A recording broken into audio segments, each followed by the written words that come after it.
Hey guys, welcome back. Thanks for joining me for another video. In this week's video, I wanted to give you some quick tips towards taking care of yourself mentally and emotionally. So these are probably a short list of the best tips that have worked for me and really helped make me mentally stronger, make me mentally healthier. The first thing is everyone should have what I like to call a mental health crisis kit. And what this really means is life's gonna happen. We're gonna go through stressful times. We're gonna go through heartache. We're gonna go through disappointment. We're gonna go through sadness. We're gonna go through frustration. We're gonna go through stress and fear and all those types of things. It's kind of inevitable. It's just part of being a human.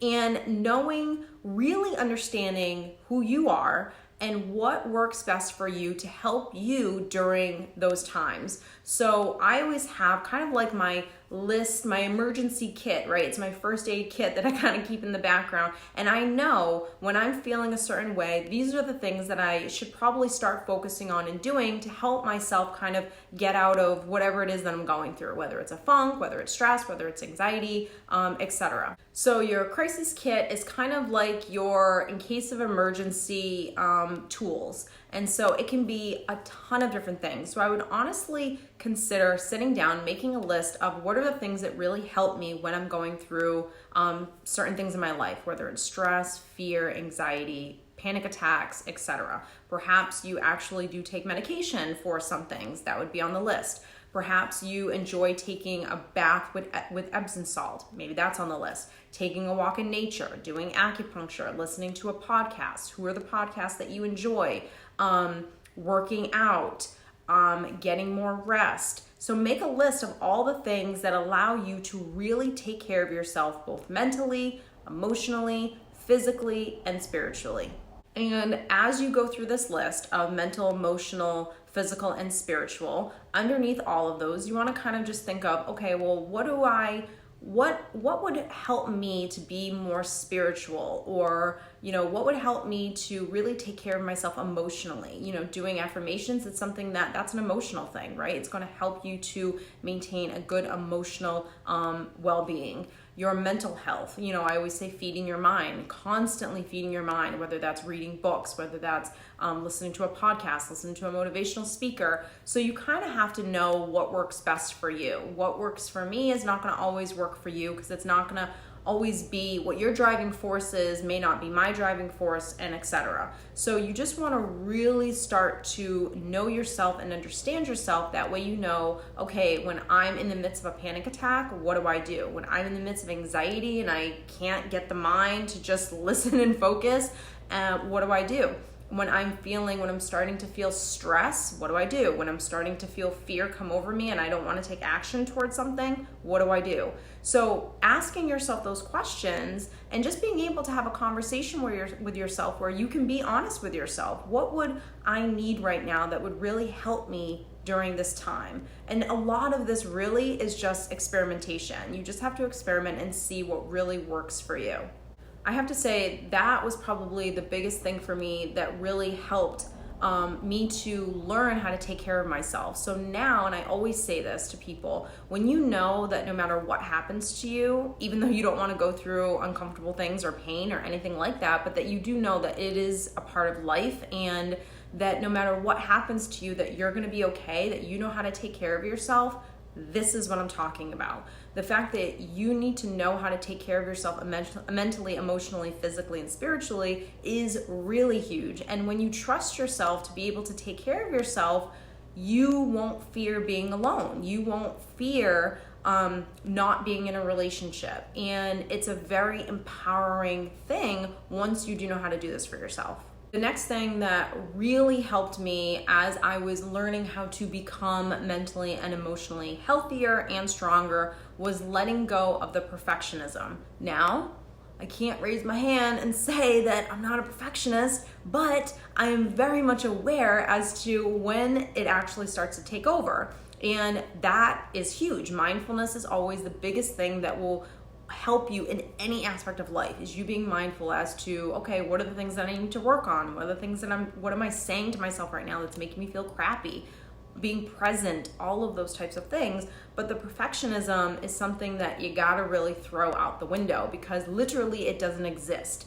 No one's ever going to be perfect. It doesn't exist, and it's just not fun. Who wants to go through life doing everything the right way and never facing any kind of a challenge or having to work hard at something or overcoming something?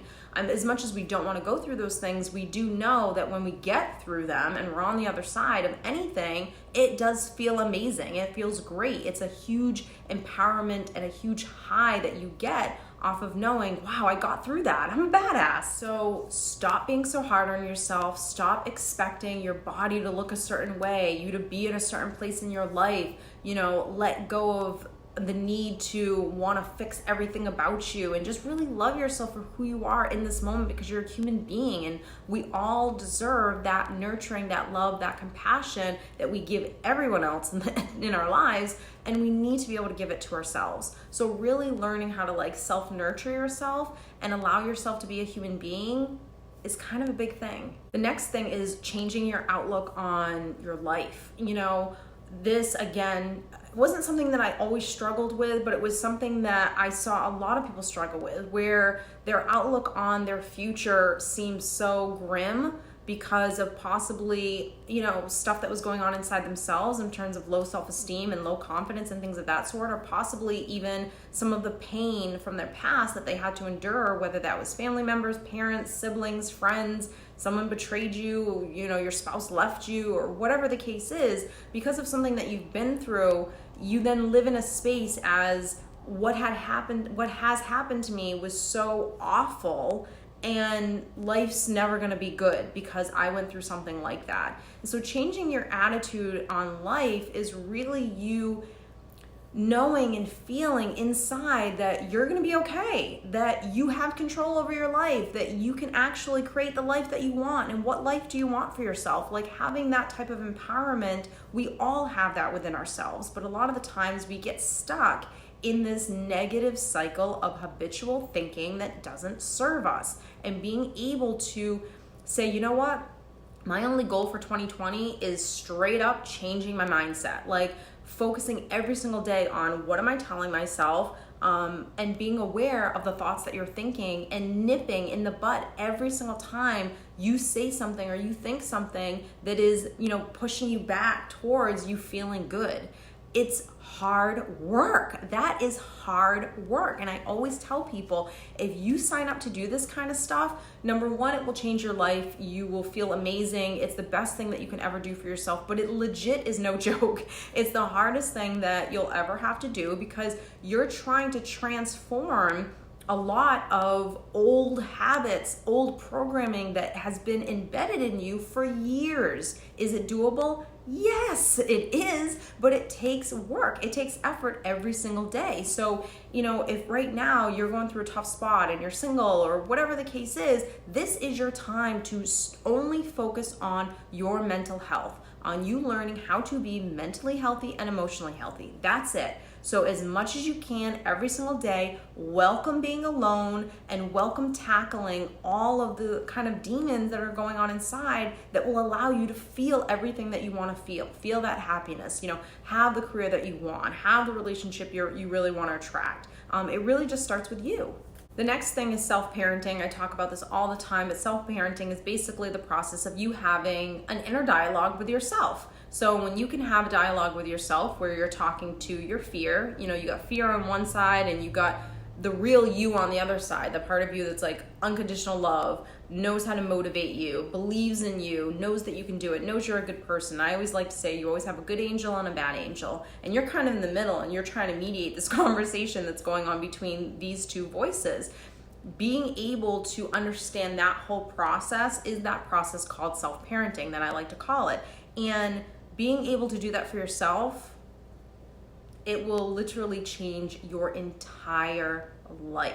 One of the ways that I often tell clients to kind of start this process, because it can be a little confusing in the beginning, understanding, who's talking, and there's a lot of voices going on right now, because we have so many thoughts every single day. I want to say we have about 75,000 thoughts in a day, which is crazy. And a lot of the times you're not going to be conscious to the fact that you're thinking, which makes it even harder. So what I always say is, at any moment during the day when you start to not feel good. So I don't mean when you don't feel like the happiest ever. I just mean when if you're not coasting, you're not feeling like, okay, I feel good. I'm cool. Like everything's good. I'm not like happy, but I'm cool. If you're not feeling that minimum if you're feeling anything else beneath that, you want to know why.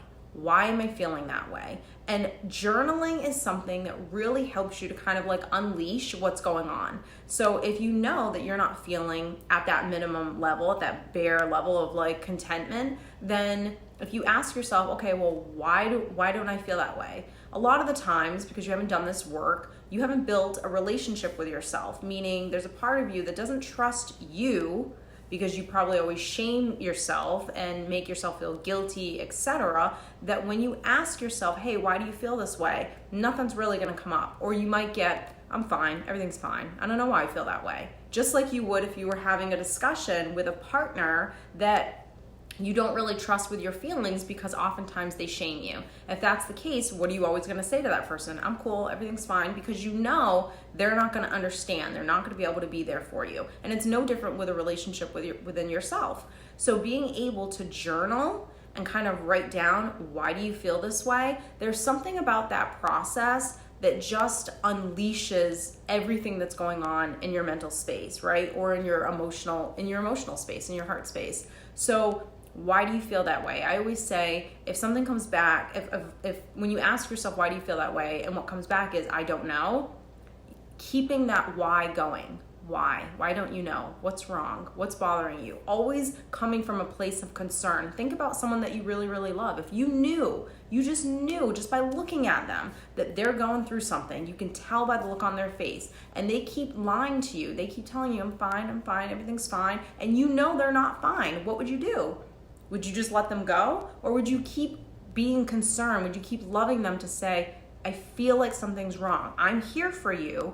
What's going on? And you would slowly start to open up the lines of communication, and hopefully they would eventually begin to open up to you. So this process is literally the same thing. And journaling really, really helps that dialogue between yourself. The next thing, and this was really huge for me when I was especially going through my divorce, is you have to find healthy ways to manage your stress levels. Stress is a part of life, it's going to happen, but what do you do to help yourself during a stressful time? Again, it's like that crisis kit, the mental health crisis kit. Stress is going to be on that list. What do you do to help yourself during a stressful time? For me, I had never worked out a day in my life until after I had my son and I was going through my divorce, because I literally had so much feelings inside of me, and therapy just wasn't enough for me to just unleash to someone for an hour, that I had to physically start working out. And I still only work out for my mental health. I don't really do it for my physical body, even though I probably should also put that on the list. It's great when you start to see results, and it becomes addictive when you start to see results, but I still love food and I still love to eat.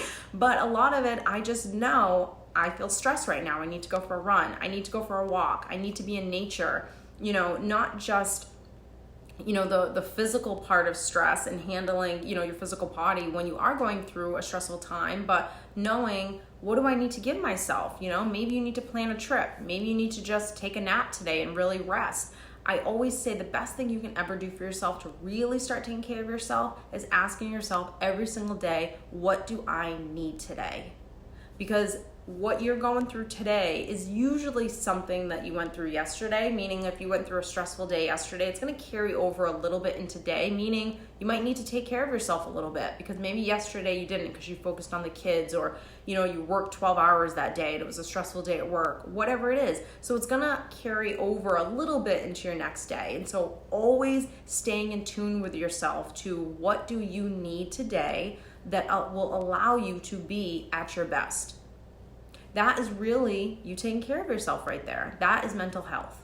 And lastly, I think the best thing you can ever do for yourself is just invest in yourself. When I say, make it a point every day to ask yourself what you need, investing in yourself is so much.